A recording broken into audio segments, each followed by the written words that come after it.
mapagpalang araw po sa ating lahat. Ngayon po, nagpatawas po. Tingnan natin ang resulta ng kanyang tawas. Ano ang nararamdaman niya sa kanyang katawan. Ito po, nangangati daw po, ilang araw na siyang nangangati. Ito natin ang resulta sa tawas sa papel. Kung ano ang nangyari sa pangangati niya.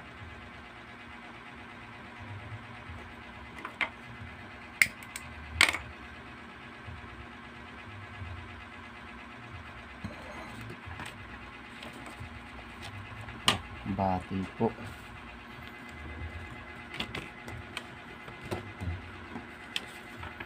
Ayan po.